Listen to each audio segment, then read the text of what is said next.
Hey folks, JodoCast again. This is something that no doubt you guys would have seen that I've had something to do with over the years, doing Nerf pulse rifles, kind of something that I'm known for. And then, what do you know? Who says they don't listen to us?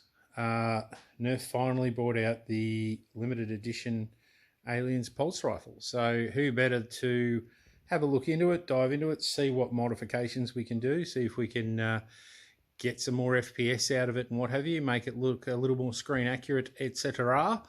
than yours truly. So let's have a look at the packaging and unbox it and see what you get, and then we'll go about pulling it apart and seeing what sort of mods we can do. But we want to sort of obviously keep everything intact as far as it has an ammo counter and sounds, etc, etc. So let's open up this packaging and see what we get in the box.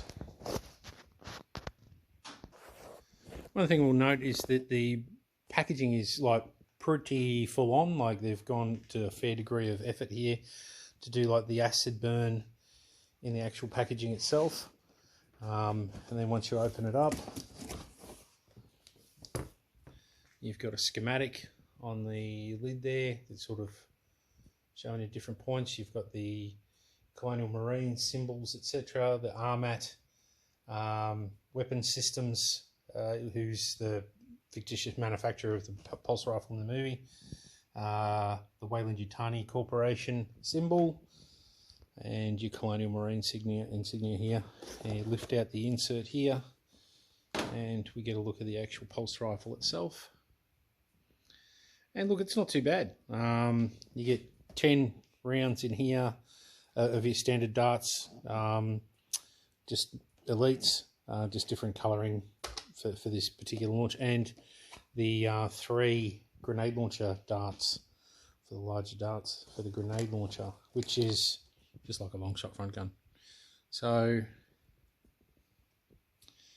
yeah, it's not a bad looking unit. Size wise, it's pretty accurate. I've got a replica that I've compared it to, and it's not too far off. A few little things, a few little obvious differences. Obviously a rev trigger down here. It's a full trigger rather than just the little half trigger, which we can fix. So I've done that before, you've seen it. Up the front here, the barrel of what would be the actual rifle is just a cosmetic, and the actual Nerf barrel is in underneath here that runs through the vents of the heat shield, and protrudes out the front here, which sort of takes away from the screen accuracy of it. So what we're going to do is we'll remove that.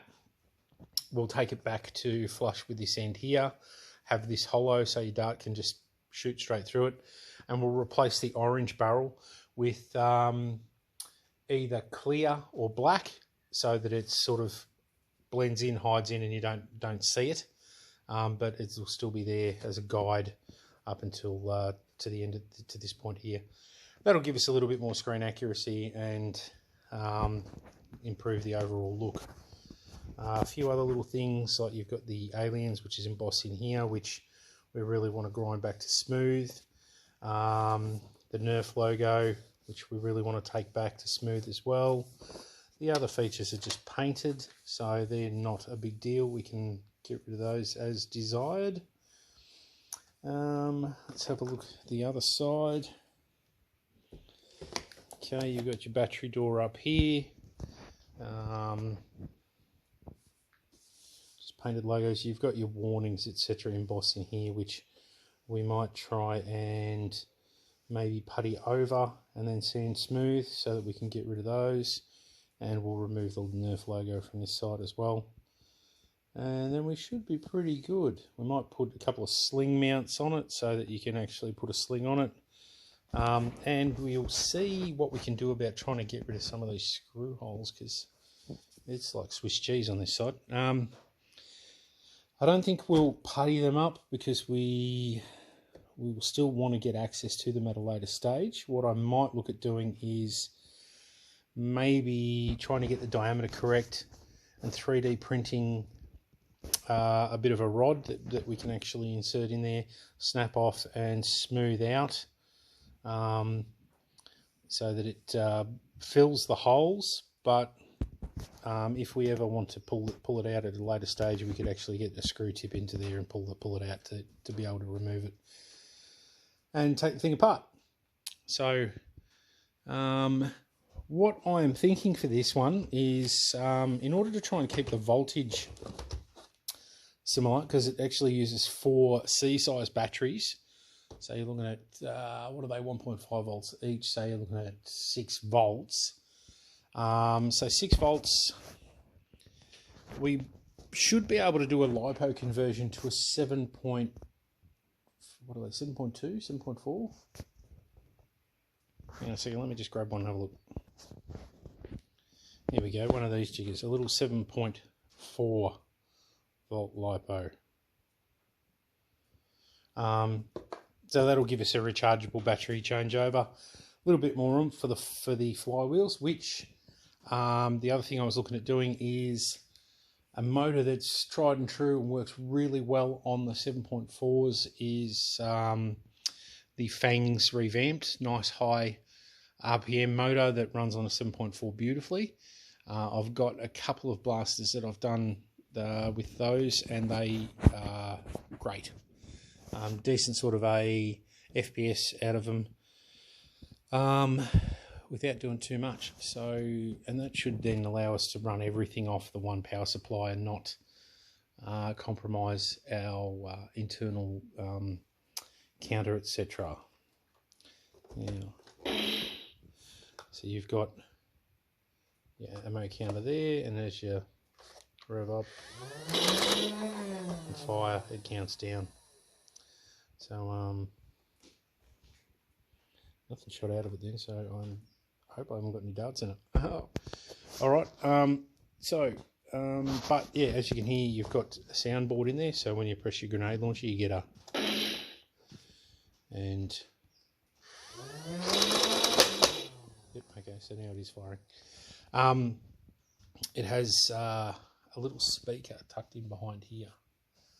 So what we might look at also is whether we can pop in maybe a little amplifier, and maybe if there's room to put in a bigger speaker so that we get a little bit more volume out of it as well.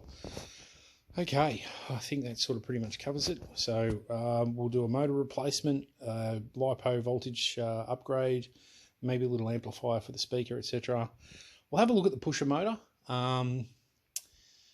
It's not a crazy cyclic rate on it at the moment, so we might look at maybe putting a honey badger or something in to increase its rate of fire a little bit as well. Or the other thing, I've got a heap of, remember the Falcon motors? I've got a heap of Falcon motors left over from when I was modding full time and whatever, so maybe pop a Falcon in there. Okay, here we go. We'll get it out and we'll start pulling it apart, and we'll have a look and see what is involved. 1 second, we'll be back. One other thing which I forgot to mention was the grenade launcher, the front shotgun. It uses the larger darts. Where are they? In here somewhere. There they are. Oh, there we go, the whole thing. The big darts, and like a mega, and we will definitely be having a look at the spring, and if there's an air restrictor, getting rid of the air restrictor, upgrading the spring, etc., and get more out of that as well. You know what we should do what I've always done. We'll pop it over the chronograph so that we can see what it's doing in its standard form, and then we'll then we know what sort of an increase we've been able to make with our modifications. All right, we'll set up the chronny, and we'll be back in a minute. All right.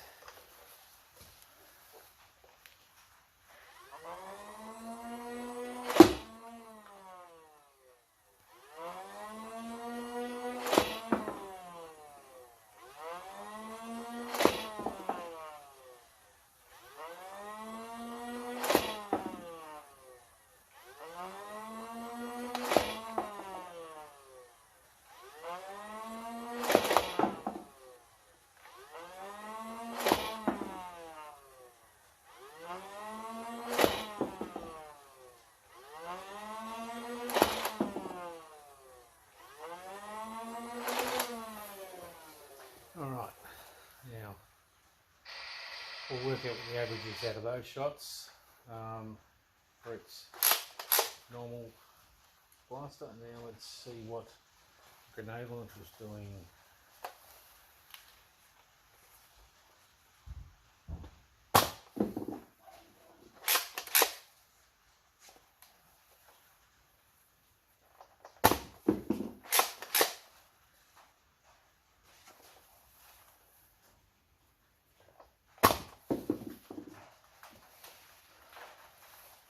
Alright, I'll work out an average from that as well.